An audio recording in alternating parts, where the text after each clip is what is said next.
Good morning. My name's Mickey. I'm an alcoholic. And I'm Nate. I'm an alcoholic. Hi, Nate. Why don't we start with a moment of silence and call upon the power that got us here and keeps us here.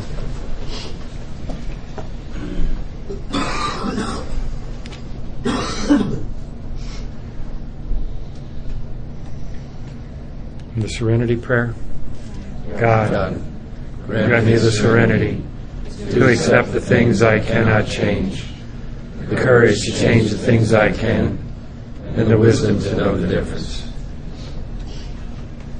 So nice to be in Conyers, Georgia with you guys.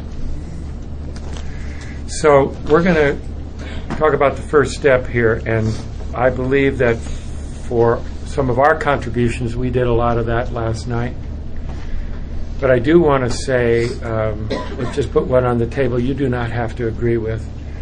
But it's interesting that in many cases, the drugs that people ingest are addictive. And my opinion is that I'm addicted to a non-addictive substance. 9 out of 10 people can drink alcohol with more or less impunity. But 1 out of 10 people has an allergy to this particular ethyl alcohol that will kick us right into the grave or into the jail or into the insane asylum. I just throw that out there for your contemplation. As I say, you don't have to agree with it. But what it reinforces for me is that this disease is not in the bottle. And I think that's critical to my recovery. This disease is not in the bottle. So that if I put that bottle down and I think I'm safe, I'm in for a rude awakening. Because that disease is constantly out, as we say in the parking lot, doing push-ups. It will never stop. I will never in my life be free of alcoholism. Which brings up the hidden agenda. And we'll talk about the hidden agenda hopefully through the weekend. The hidden agenda is I'm going to work steps until. Now the reason it's called hidden is we may not know that we're carrying that loaded gun. Let's take an example where someone wants to be married and they come into the Boys and Girls Campus of Alcoholics Anonymous and they're a pistol. Man, they are working steps. They are rocking and rolling until they find him or her and they've achieved their agenda. And then what happens to their program? What happens to their program? It starts to go down like this because they've worked to get that. So another one I can bring up, and I'm going to misquote the book, it is the great obsession of every abnormal thinker to do the right about face and think like a gentleman. That's a hidden agenda. I'm going to work this program until alcoholism goes away. And then I'm going to experience all this frustration and upset because alcoholism's not going away and I think I'm flunking. So we talk in here, if you want what we have and you're willing to go to any length to get it, then you're ready to take certain steps. Well, what do we have? I can tell you what I have is I have a response to a deadly disease. I have alcoholism and it comes for me every morning like a vulture on the foot of the bed. Good morning, Mickey. We're going to do it again, brother. If I do not turn to God and I do not work my steps, that vulture will have me. This is going to be Merry Sunshine Weekend. Happy, joyous, and free is fine, and we can talk about that as well. But if I turn my back on this disease, it'll eat me whole. Because while I'm paying attention here, that disease is advancing here. It's always like that. We had admitted we were powerless over alcohol. That means I have no power right now, 42 years into this, to stay away from the first drink. I have no power for that. It has to be given to me by God. And the book, when we came in here, did they not tell us, the people we were with, you have a 1-day reprieve from alcoholism. You have a death sentence that's been executed here, and you have a one-day reprieve. We go, yeah, I get it. You had a one-day reprieve. And we go on and live our lives like that's not true. My forgetter is better than my rememberer. Okay? I can't stay away from it on my own. I can't control it when it's in my body. I was 10 years sober, and I had a job interview. And it was at this lunch, and my wife and I have a picture of us that hangs on a wall in our home, and it's a picture of us that I found in a thrift store. And it's a little boy and a little girl dressed up in mom and dad's clothes shopping for flowers.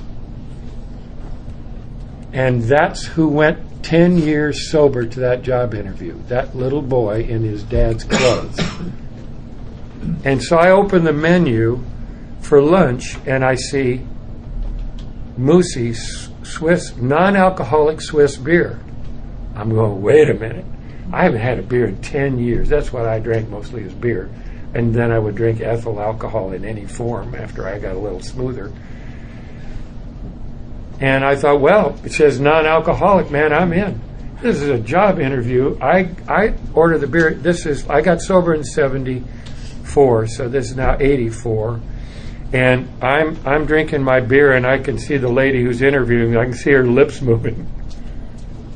And I'm thinking, man, I must be having a hysterical reaction. It said on the menu, this is non-alcoholic. Right? Well, we have more information now, but I didn't have any of that information. And plus, I had a major case of stupid going on. So I finished that beer, and I had a couple of reactions. My wife's not alcoholic, but if you give my wife any alcohol, her nose and her face turn bright red. So that's, a visible clue that there's alcohol present. So I called her up and I said, I just had this experience. I got to believe I'm just having a hysterical reaction. And so I said, I'm going to get a couple more beers, and I'm going to come home, and we're going to sit and we're going to drink together, and here we go. And my second reaction was, this stuff is great. I'm going to get a case of it. Less than 1/2% alcohol is in that bottle, and it kicked my disease into gear. So I am like deadly allergic to this thing that 9 out of 10 people can drink more or less okay. That's where I am on the first half of the first step. So if the disease is not in the bottle, and again, nobody speaks for AA. Nobody's carrying the flag for AA. So what I have to say, if it doesn't jive with this big book, you disregard it, if you want to. If the disease is not in the bottle, then where is it? It's in me.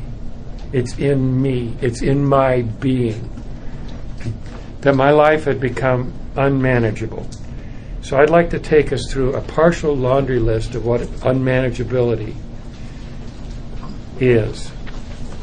So on page 52.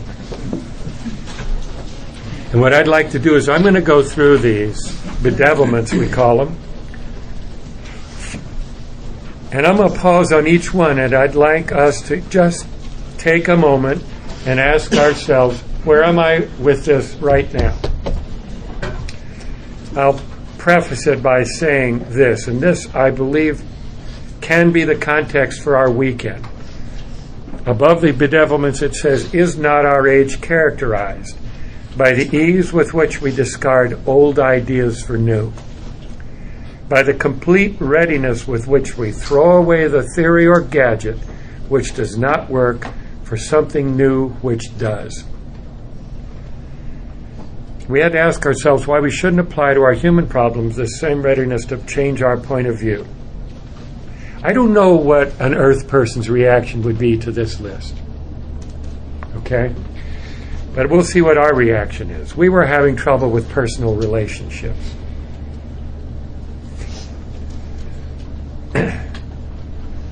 I have never met an alcoholic in my life who could not answer yes to that. We were having trouble with personal relationships. We couldn't control our emotional natures.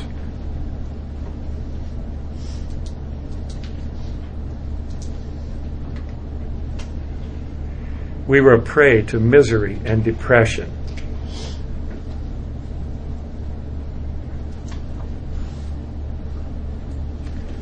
If you've ever watched a college football game or an NFL football game, you'll get an appreciation of what prey means. So, if you see the defensive lineman, when the ball is snapped in slow motion, going after that quarterback, you'll understand who's the predator and who's the prey. And their job at 300 pounds is to kill that guy. We were a prey to misery and depression. And isn't it interesting now in these days that we will say to one another, man, I am really depressed. I better get some medicine. Now, look, if we legitimately need medicine for a clinical situation going on, fair enough. But the fact that we're suffering depression is not an indication that we've now flunked AA and we have now flunked working our program. This comes along. The things I'm reading here and that they've written for us, notice it didn't say for some of us, we'll have this. Or when hungover, we will have these things. Or when drinking, we have these things. This is right with the disease. This is the disease of alcoholism. I call it a partial laundry list. I'm sure we could add to it.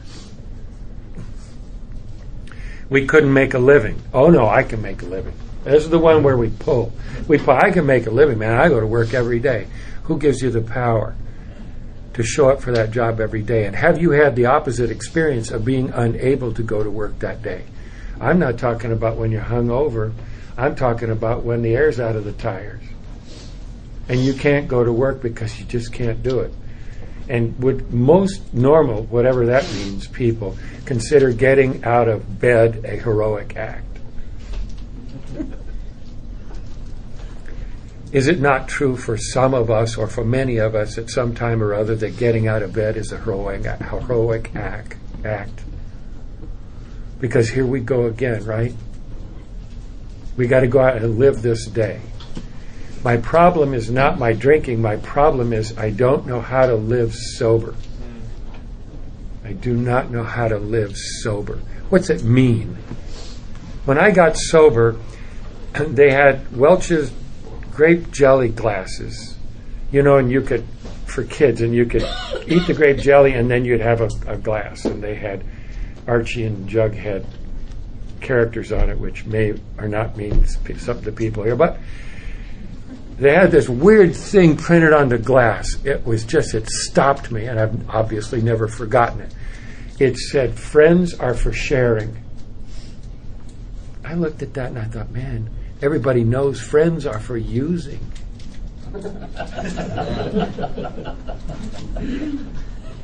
We had a feeling of uselessness.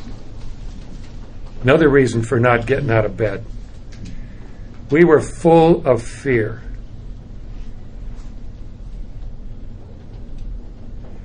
Wouldn't it be lovely if that was a used to was statement?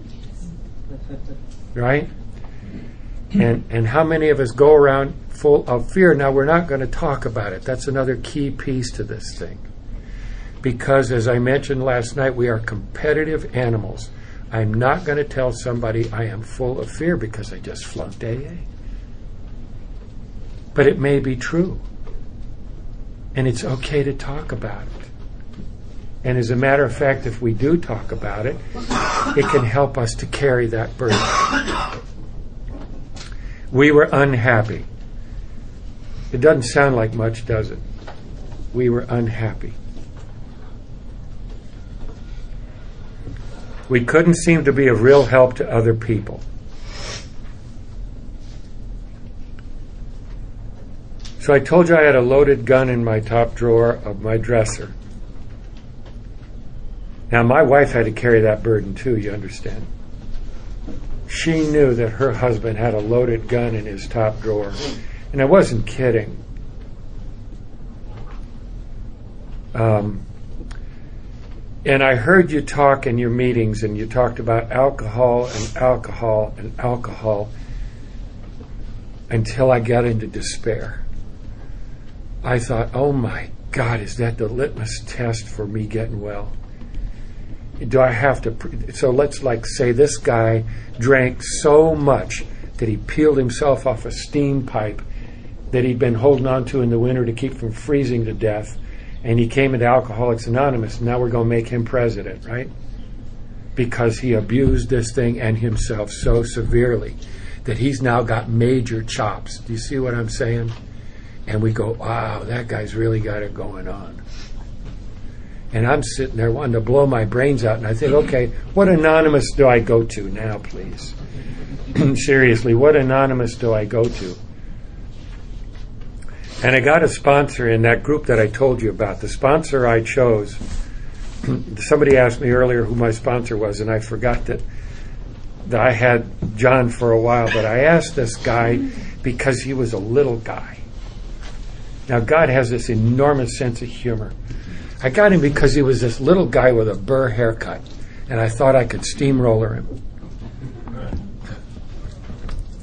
And I come from an all-military family, and I was really having survivor's guilt because I did not fight in Vietnam, and my family went and fought. My dad fought in World War II. My brothers fought in Vietnam. I had bad hinges. My knees did not allow me to get in. As a matter of fact, the Army operated on my knees because I was a dependent. So I had all the proof in the world that it was not for me, but I could not accept it. So I got George. And George was this little guy who had just served 3 tours in Vietnam as a Navy medic attached to the Marines. I'm going to steamroller George. And I'd go over and see George, and he had a picture on the back of his door of what he used to look like. He'd lost 100 pounds. And George would counsel me. He was studying to become a Methodist minister. He'd had all the war he wanted. And he'd give me Weight Watchers, cookies, and ice cream, and he said, "It's okay, Mickey. It has vitamins in it." I was 6'3" and 145 pounds. If I took my shirt off, you could count my ribs across the street. I didn't come in here in fit physical condition. And I would talk to George, and he would say to me, "Mickey, it's always darkest before the dawn." And I would call George on the phone, and I'd say, "George, is it almost dawn?"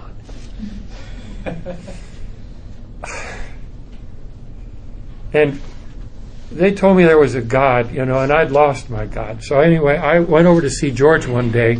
I'll tell you my cheese sandwich story. So I had my brown bag. I was working close to where George lived, and I went over to talk to him, and I started to talk to him, and I'm not telling George anything new. I'm so angry that nobody will work with me at work. They don't want to be around me.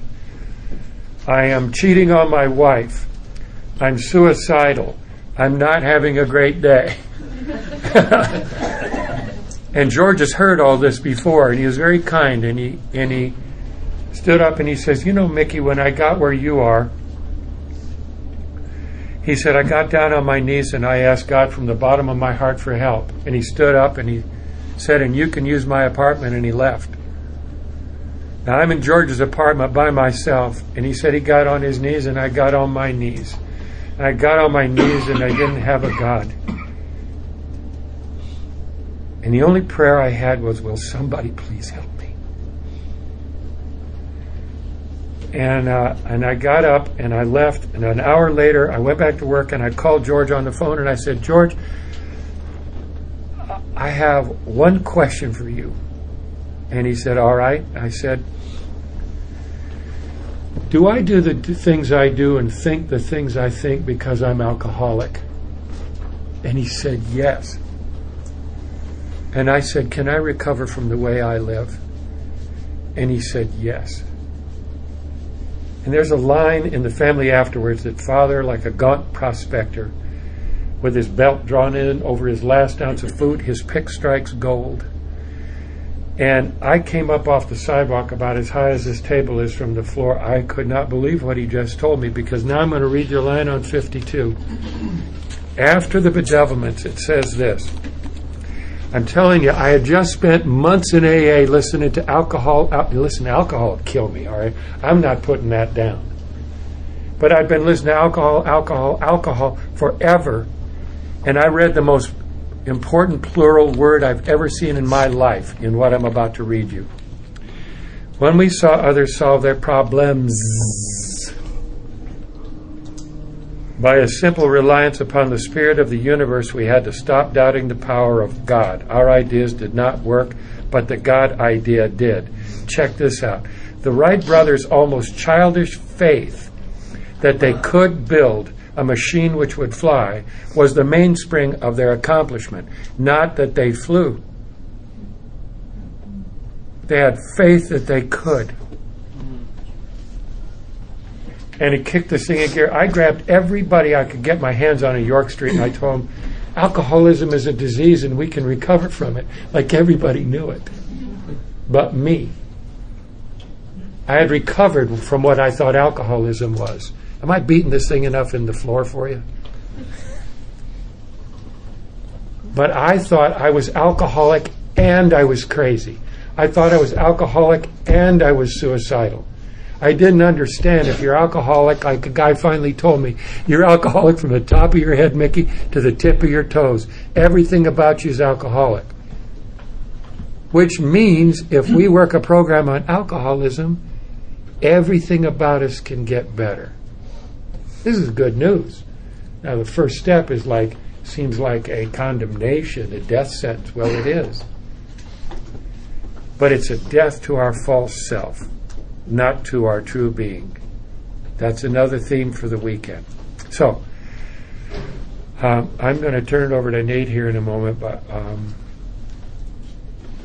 I told George, I said, George, if God lets me live, I will never shut up about the second half of the first step my entire life. Because if this isn't good news, if we're talking about recovery in Alcoholics Anonymous, we're talking about recovery of our lives. What does it mean? Man, I've been married for 45 years. I was useless in a relationship. I was so self-centered. And I've got a shot to be married. I've got a shot to treat my wife kindly and to give and receive love. That's a pretty good deal for a guy who misread the Welch's grape jelly glass. Nate, would you like to share? Sure. Ditto. Thank you. Yeah, it's just to kind of obviously add on. And the great thing about Alcoholics Anonymous is that we're not here to recreate the wheel, right? It's right here. This is our text. This is what we've got. And it works very well. I've never seen someone actually apply what's in our book to their lives and not get well. That's pretty good news. But I too, there was a point where I thought just the admission, the outward admission that I was an alcoholic was essentially my first step, right? Like, I'm Nate, I'm an alcoholic. That's my first step. And come to find out, I heard someone talk about that from the perspective of when an admission is an outward and inward, right? It's a two-way thing. And had I really conceded to my innermost self that I was alcoholic? No, right? It's like the movie ticket. Admit one. It's going to let you. Two let in, right? And that's what I need to do, is to really have that experience, because it's amazing. It's amazing, actually, that we have this amazing set of tools, criteria to test for alcoholism. Do you have it? Do you need to be a member of our fellowship? Do you need to move forward? Because if not, let's not waste any of our time, right? I mean, if you're not alcoholic, don't waste your time with going through the steps. It's probably not going to touch anything, and in fact, you'll probably just be just as good off without it. I've known people like that. No one that's ever been led into my path has ever been qualified for alcoholism, and I've never found out that someone is not. By the time they get to us, usually, they're in the right place. That's been my experience. And again, because then there's also the other situations where we see a lot of that. I mean, we live in 2016. There are so many things that people are using and addicted to, and drinking and drugging and this, that, and the other thing by the time they get here a lot of the time, that it's important, I think, for a lot of the time for us to be able to understand the difference. Because I have absolutely met individuals that became physically addicted to a substance other than alcohol, but they don't have alcoholism. And that was kind of a trip for me to consider. How could you be physically addicted to a drug? You look like me, you kind of act like me, but you don't have the soul sickness that I do, which is, it's, right? I mean, it blew my mind the first time I actually realized that, because for a long time I was just, a drug is a drug is a drug is a drug, and if you do drugs and if you do alcohol, you must have what I have and do what I do. And the reality is that I come to believe that's not necessarily true, right? Do I know a lot of people that use drugs alcoholically? 100%, right? And that's the beautiful thing, because by the end of a qualification of a first step, myself and others that I work with are able to say, wow. Like, I've literally seen people come in thinking they're drug addicts, and by the end they're like, I'm an alcoholic. I had no idea. Like, that is me to the T of what's going on in here, right? The soul sickness. And I'm not here to stir up a pot. It's really, I don't have that much of an investment, and I think it's just important for us as alcoholics, if we're going to be of maximum usefulness to God's children, to be aware that, you know, it's not all thrown into the same pot, essentially, right? So powerlessness over alcohol, and the fact that there's a dash in the middle of that step is just such a beautiful thing. And what this would look like tangibly for me when I'm taking through the steps is that we would review the first half of the first step, right? Review my powerlessness over alcohol, what that looks like. And for me, that's, what did my relationship with alcohol actually look like? I mean, we have a ton of information in this book, right? First 43 pages, plus, you know, doctor's opinion. It's all about the first step, right?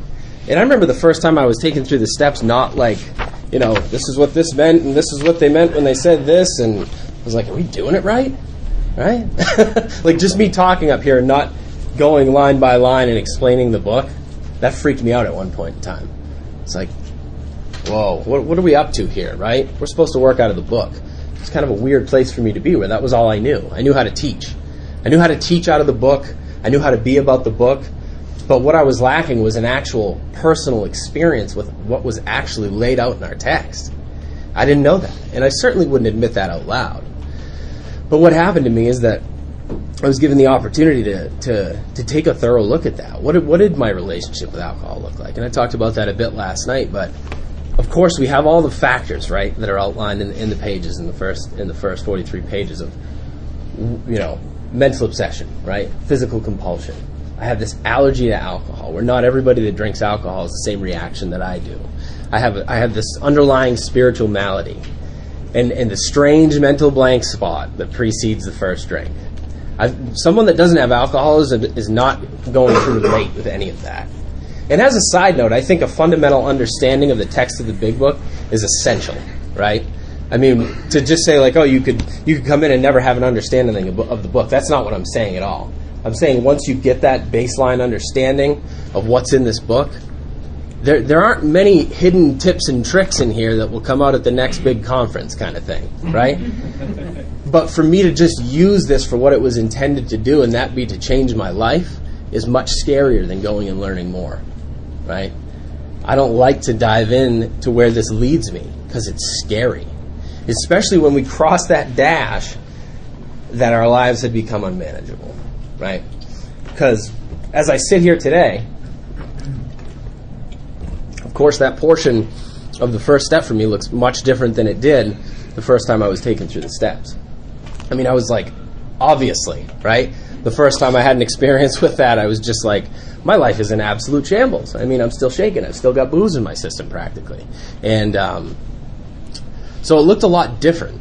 And for me, and it's been talked about thus far, to be who I think I am in Alcoholics Anonymous and have a vulnerable experience with this at least once a year, not my favorite thing, right? And I've actually, and I've done this myself, and I've watched others as we're, you know, walking through it. You know, when we review these bedevilments, I mean, that is by no means an exhaustive list of unmanageability in the ways that it could come up in our lives, but it's a pretty good start, right? Those are pretty good questions to start with, and if I can answer yes to a few of those, chances are the rest of them are flared up as well, has been my experience. When I answer those questions honestly, because I've definitely looked at these and said, not really, things are all right. And I love it when people say that to me. Because I'm like, no, they're not. Let's get honest here, right? Let's not waste either of our time. Let's talk about this, right? Because what's the point? Like, if these aren't active in your life, again, why do we need to move forward, right? Why am I laying down another layer? Because that, for me, that's what really, everything that I strive for in Alcoholics Anonymous is essentially towards surrender. I mean, if I could really drive it to one word, it would just be surrender, obedience, discipline. These words that just make the hair stand up on the back of my neck. Those are like the top 3 words I never wanted to hear ever again when I first came into Alcoholics Anonymous, right?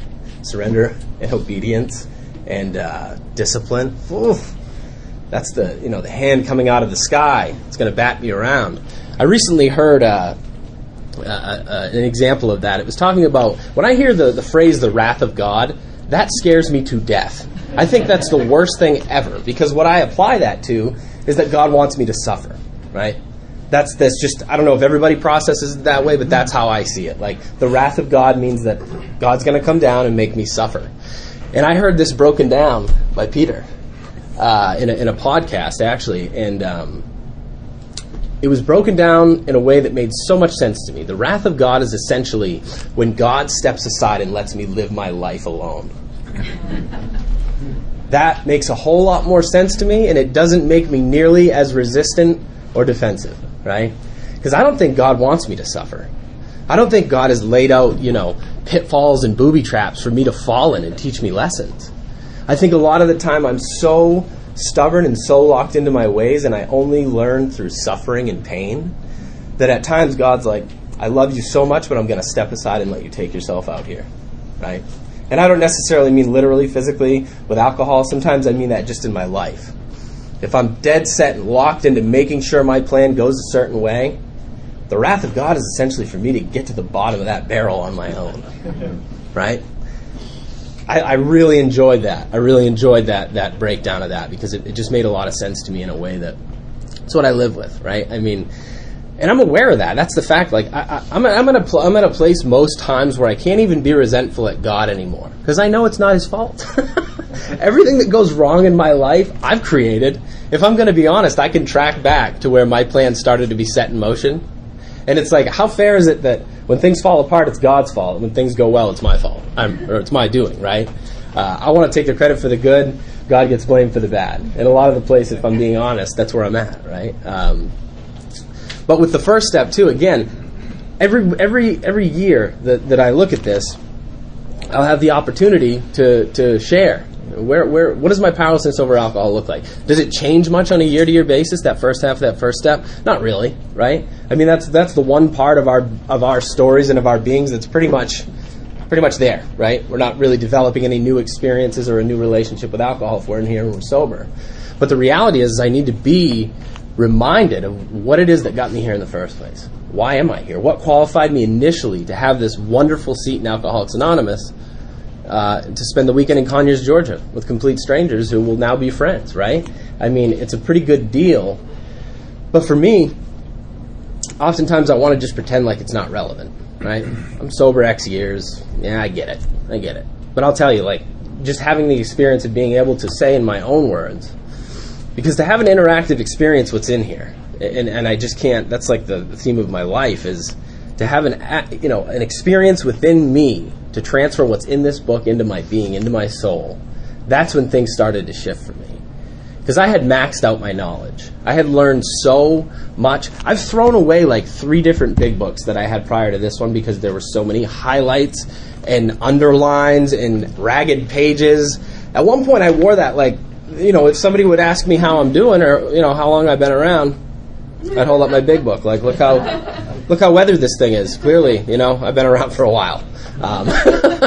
And that's a joke, obviously, because it's not a good indication of what I'm doing. And in fact, for me personally, there were many times where I hid behind what I knew to avoid what was really going on inside of me. And I say that because there is no greater painful place that I've come into contact with in Alcoholics Anonymous where I'm feeling some way that's completely different than what I'm showing you. And I've been there. And I've been there. There was a period where I don't remember exactly how many years, but I'd gotten to the point where I had made the decision internally that I was never going to tell anyone the way I was feeling internally, right? I was just going to continue to try to be Mr. AA for everyone around me. And the time came where I literally was so soul sick, so bankrupt internally. I'm talking, I couldn't lay down at night to try to go to sleep without having earphones in to just try to drown out the noise.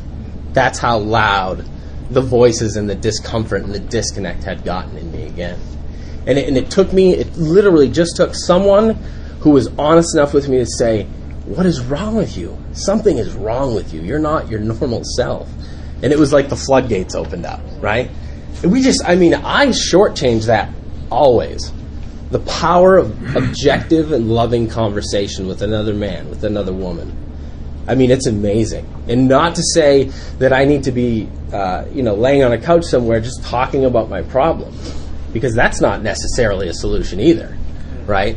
If I'm not bringing truth into the picture with the hope that God can curb the course of my life currently, I'm just talking about it. I'm just talking about it. And for me, that's just not a corrective measures type of path. And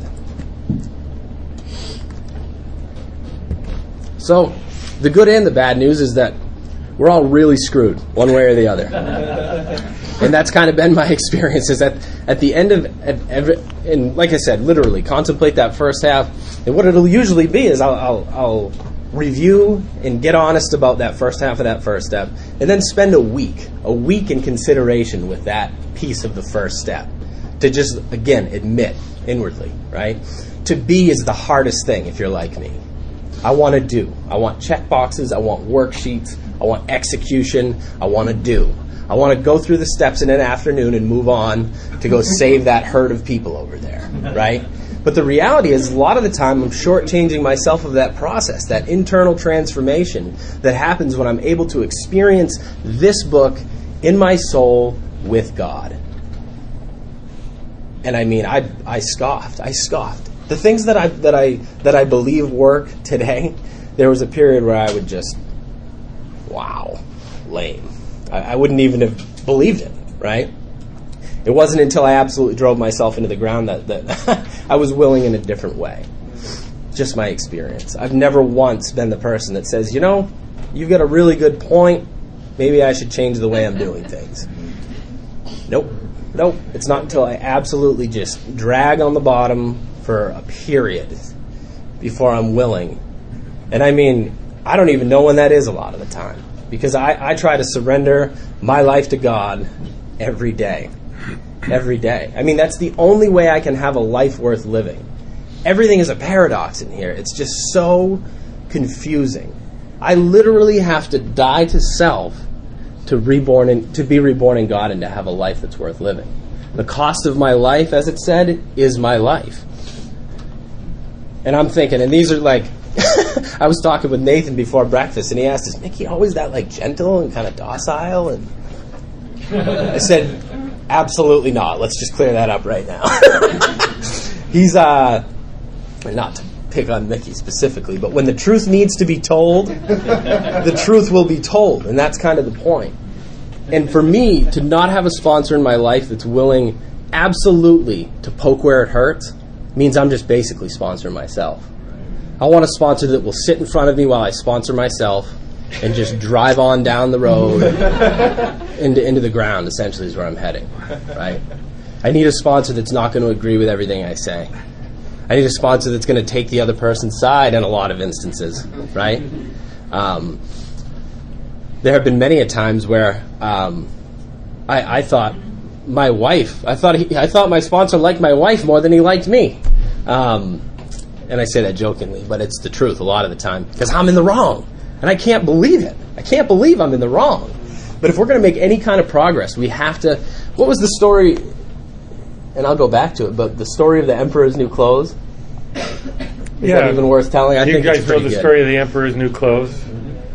So everybody is like sucking up to the Emperor, and he's got this tailor in there who's just like supposed to be all that in a bag of chips, and they're all oohing and on. And the fact of the matter is, the guy's standing there stark naked. And, the clothes are beautiful. And somebody walks in and says, hey, the Emperor has no clothes. And that's the thing. We dress ourselves in our own illusion, and somebody could just poke a hole in it. It's not we go around bapping on other people. It's not that. We've got enough experience in ourselves to know how we carry this illusion, and we help somebody else to see through that illusion. Right. I just think that's such a great thing. Are we going to stand in the room and compliment each other on our outfits that don't exist, or are we going to tell the truth? I just love that. I love that story. That's trickled downhill a lot. Everybody in the greater New England area knows that story by now. But I just think it's so relevant, right? Because whether I want to act like I'm just the toughest guy on planet Earth, I will absolutely go the easiest road. I do not like conflict. I don't like to be abrasive. I don't like to think that I could say something that will change someone's opinion of me. I don't like to tell the truth a lot of the time is what that really comes down to. Do I? Yes, I do. Because I love the people that I'm in touch with enough to hurt their feelings and to curb their opinion of me, right? And I'm grateful to have someone that does that for me. Because that's what it really comes down to. A lot of the time it's that objective viewpoint of my life. Like, what is actually going on here? I mean, I have a pretty good idea what I think is going on. But as we've talked about at length, I mean, my mind is just... It is a booby trap in itself. It is. I can spend no significant period of time in my own mind formulating a plan, and I don't know if anyone else can identify with when there's unknowns in life. Who loves the unknown, first off? Yeah, nobody in this room, right? We just freak out when there are gaps in the story. But what my mind does is it fills in those gaps, and that's dangerous, right? Because I'm filling in the gaps with what suits me best, with delusion usually, right? Because if the story is unknown and I'm not sure if someone likes me, the narrative that my head comes up with is they hate you. They hate you. They can't stand you. That's why they're not talking to you, right? Or whatever the case, like go on down the road with the examples. But my mind is pre-programmed, the default mode, to say, you suck, Nate, let's gather evidence to support that, right? That would be the story of my life. Gathering evidence to support why I don't deserve anything worthwhile in life. And that's just such a defeating mentality, but most of the people that I'm connected with feel the same exact way. Go figure, right? We all hate ourselves, but we can't admit it because we're just too proud, right? So to learn to love myself and through God has been one of the most challenging things ever, right? And it's not something that I did it, check the box, I worked the worksheet, I'm good to go. Because again, when we get back to that second half of that first step, what does that look like for me current, real time? And Mickey read through the bedevilments. But I would encourage anyone that hasn't had an opportunity to kind of review that in an intimate setting, be vulnerable with God, go sit somewhere quiet and really spend and have an opportunity to ask yourself, where am I really at if I ask these questions and give honest answers to myself, right? Am I struggling with any of these things? Because inevitably, I've never been able to read through these questions when it's my time to go through the steps and not have yeses. Just not the case. Does it look like it did when I first came in? Of course not.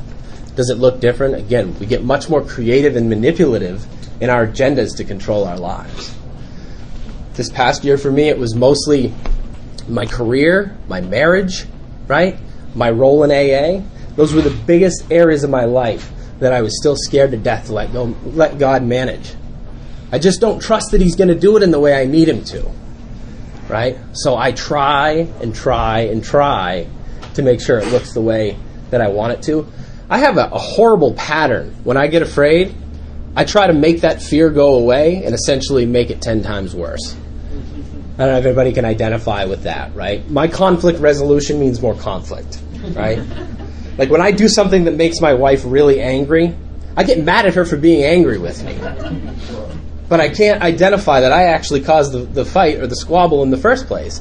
It's like, Nate, you're in that crazy place right now. Just walk away. We're not fighting right now. Just walk away. I'm thinking, just validate me. Tell me I'm a worthwhile, I'm in that place where it's so easy for me to shift. First and foremost, the criteria and the measurements that I use to measure my self-worth are off the scale in the wrong direction a lot of the time, right? I look to things, I look to people, I look to my wife, I look to people in AA, I look to my job to validate who I am as a human being and prove to me that I'm worth something. The truth for me at this point in time is the only validation that actually matters and that will actually hold true is that of God. I can seek validation from God, and it's the only validation that matters. Everything else is just smoke and mirrors. And to not have the opportunity to be vulnerable, right? To put my AA superstar hat over on the shelf, and honestly, it doesn't even exist. I'm not a superstar. The reality is that my head wants me to think I'm something bigger than I am, and I couldn't possibly have flaws still. It's the biggest lie we'll ever tell ourselves. I am just as broken, if not more broken, than I was when I first came in. Because the scars that a lot of us have on our souls, they go, way, way, way back. So when I come out of an inventory and I'm thinking, why isn't this gone? Right? I wrote inventory about it. Isn't that the magic wand? Right? And the answer for me a lot of the time is that, of course it's not, right? When you heal something from the inside out, it can be a long journey, right? And the willingness to lean on God in those times of discomfort, in those times where I just have no idea what I'm doing, I just feel so scared. That's where the growth happens. It's in that discomfort. It's in that being, right? And when I have, again, that time to really consider and get honest with God and ask myself these questions, that's a pretty good indication of where I'm actually at. And inevitably, beyond what I initially talked through with my sponsor, things always come up during that week when I'm spending time with God in consideration and meditation that I'm just like, wow. And I thought I'd surrendered, right? And that's it. It's like the vulnerability is really the key for me, and to have the opportunity to be vulnerable. I don't like it. I hate it. Like I said last night, I'll probably say it 20 more times throughout the course of the weekend. It's my least favorite thing to look like I am broken, right? Because I want you to like me. I even want my sponsor to like me, right? I don't want to actually look like I need some help. But the reality is that's short-lived for me today. My threshold for pain is so low. It doesn't take much, and that's a blessing. So, thanks, Nate. Yeah. The gift of desperation. I've had people react like, "Hey, man, you're 42 years sober. Are you still going to meetings? Do you still have to go to meetings?" Right? Because they don't understand what we're doing. But the fact of the matter is that it's not alcoholism, right? It's alcoholism, and I live with it. I'm just as alcoholic today as I was when I came in here. I am just as alcoholic. There's no mojo on this thing. And there's many. How deep is the rabbit hole? And, do you guys use that expression, peeling the onion? For years and years and years now, I have gone through the steps formally every year. And what's interesting about that exercise is it's not like an examination of last year. When I start to go through the steps, it's life and death right now. And I'll go back to stuff when I'm 7 years old. And it's just whatever appears. So I read in a book one time, the snake sheds its skin in its season. Okay? If you rip the skin off that snake, you could kill it. We are impatient. Okay? So we're going to wrap here in just a sec. I paint religious pictures. Okay? But I paint them like out of the 13th century. It's just very stylized. They're called icons. If you have any acquaintance with the Orthodox faith, these are icons, and I paint them.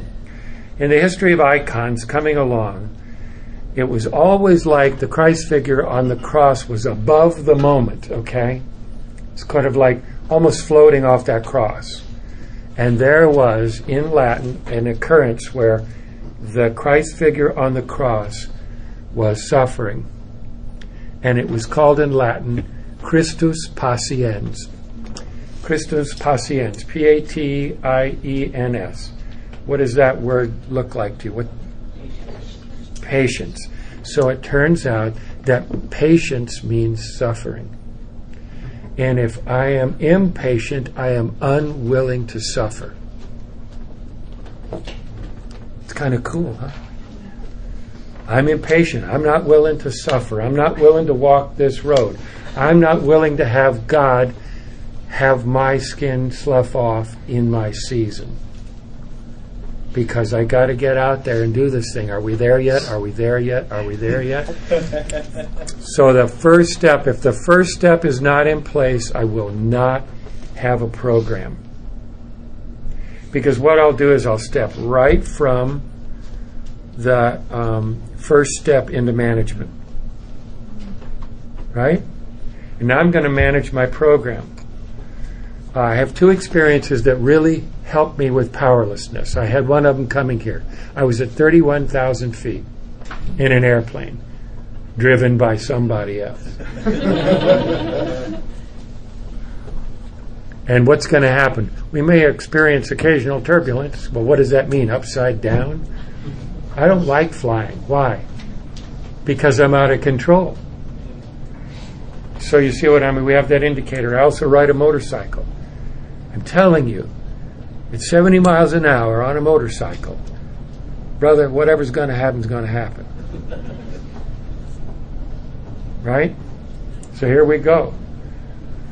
So there's powerlessness. Now the illusion I have is that I have power right now. I don't have power right now. I don't have power anytime except what God gives me.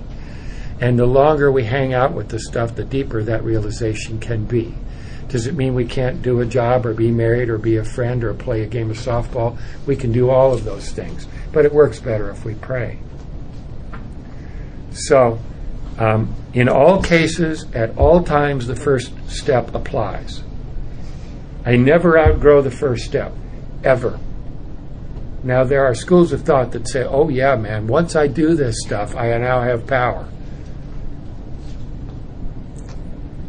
Not going to happen. I will be given power.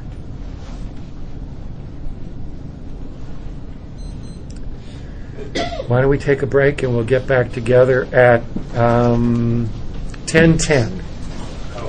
No? We're 10 minutes past schedule right now.